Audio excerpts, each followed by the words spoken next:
sampeyan melu gawe masalah luwih Ndara Sedewa. Sampeyan ora gelem nemokke Ndara Sedewa. Kula sing ora trima. Lho, kowe nantang Baladewa? Lho ora nantang. Meng kula meng kepengin sampeyan tanggung jawab. Tegese kowe nantang karo Baladewa. Kowe nantang karo Rata Mantura. Apa mbok ora wedi karo kowe? Ayo, nendi papane wong bondo itu metu coba lekane atiku. Rugi.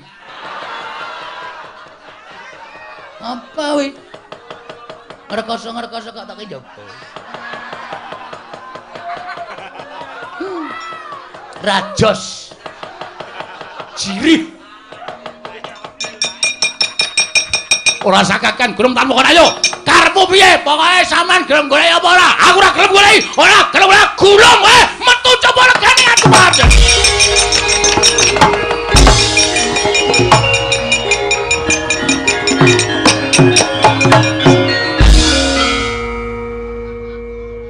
Bagong, Nun.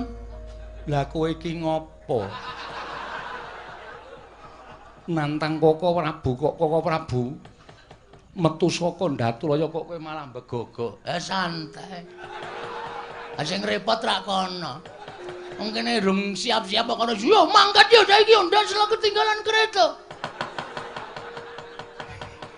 Ora ono Baladewa kok nesune tentang kereta. Aku anggere mlebu nang kraton iki kabeh wis nganu apa jenenge kuwi? Njur do ngawur kata-katane. Kuntadewa barang kok tentang. Ya sing gedhe pangapuramu. Mboten banten menapa.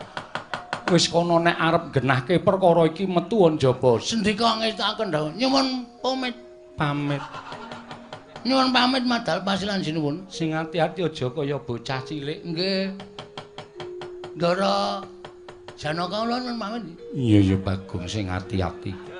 Aja kaya bocah cilik. Kuwi sing muni aku. Aja kaya bocah cilik. Nggih. Ndara nek kula nyuwun pamit nggih. Iya ya Bagong sing ati-ati. Njaluk. Sing ati-ati ning Sambikala. Waduh kok wolak-walik lho omong. Yem aku lunga sik ya. Inggih ngestaken dawuh. Suwe barang ketemu karo kowe. Engko cipika-cipiki ya, Jem. Inggih. Ayo kangen ya, inggih. WA-mu isih kae sing wingi to? Inggih. 081 125 250 375. Aku menghitung-hitungan. Inggih. Kuwi adimu po? Inggih, lemu banget. Oh ya aja sok salin nganggone adimu ya. Inggih. Sandangane aja sok ganti. Inggih. Nggone adimu ki nek tok nggo iso tok cantolke pundak ngene iki. Saking gedene. Ora tepung kok wis ngrasani pakaian dalem. Aku karepe dhewe. Aku kenal aja. Nyun pamit sinun, sing ati-ati aja kaya bocah cilik. Nun nggih. Mergi nek nganti kula mboten ngelingke Petro iki nek pun nesu wah. Bebayani tenan, yakin sumpah. Mboten mantra-mantra wujuding Panakawan, mboten karo sapa-sapa ora wedi. Apa ya nggih? Dek winginane malam setu nika gelut kalih Bathara Narada. Lho. Perkarane apa Bagong? Susuk-sukan teng jero kotak.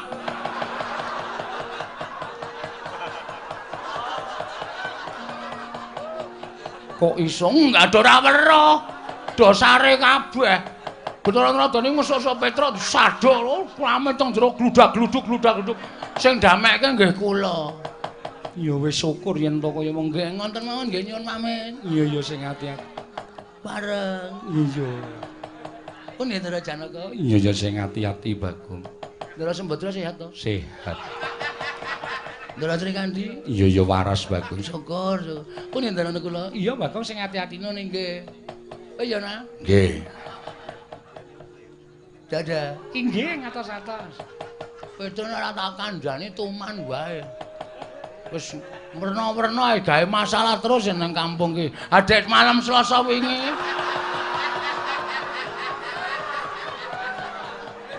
Malam Selasa ngopo? Ora do ronda. Remi dolanan iku mung ngitungan kok kancane do ditempilingi. Nek mboten kula pisah ajur sak kampung. Kula terus mlayu saka omah tak eleke, "Truk, iso meneng ora?" langsung lingguh. Petruk wedi karo kowe gila. Oh iya. Nggih mun ngoten mawon nggih ngabari tok. Iya. Njing ampun gawe anu tatu atine Petruk. Iya, Bagong. Nggih pareng. Iya. Monggo. Iya, Bagong. Pun Indra Janaka. Iya sing ati-ati. Ndara Abimanyu sehat to? Sehat. Ndara kula nyuwun pamit. Iya sing ati-ati, Bagong. Kok ya nak nggih sing ati-ati kok cerewet wae. Tonyo modar wae.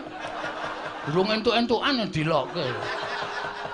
Kon ngoten mawon nggih sinuwun. Iya sing ati-ati. Nggih mengke ndak Selak Petra malah gelut karo Ndara Baladewa. Ya nek Baladewa menang, nek nganti kalah napa mboten mirang-mirangke ing atase Ratu Mandra niku Ratu Digdaya Sekti kalintang jayane perang kok nganti kalah karo Petra. Ha iya to? Iya. Ngoten nggih? Iya. Are iya. Pun nggih? Iya, Bagong. Pun nggih, mbuh racaturan. Oh iki wis krasa iki sing. Nek ora ngoten ndak ora rampun apa ya. Kula tak metu tenan sanipun mboten ajeng teng mriki mboten ajeng pamit wong tak pamit ya ora duwe perasaan babar blas. Pun nggih? Iya. Kula niku ya gumun. Aku ya gumun. Sebabe kok cerewet. Ora dikai dhuwit kok.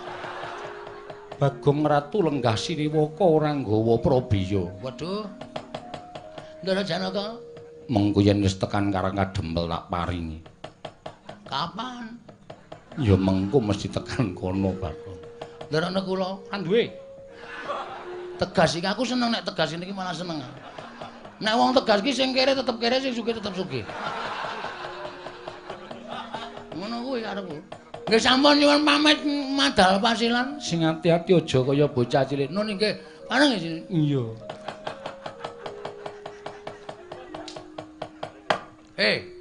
Wonten dawuh.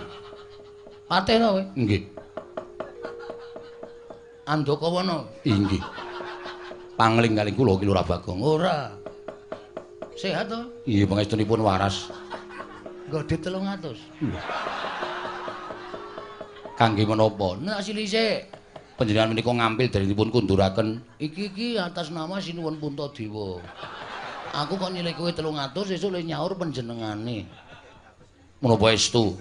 Dipidana pati wae wae. Inggih. Monggo 300. Ah, ngono. Nek ra ngene ra entuk hasil aku. Janaka wonten dawuh. Tulung saurna patih Andakawana. Maju kene Dimas jan ngestaken dawuh apa ora.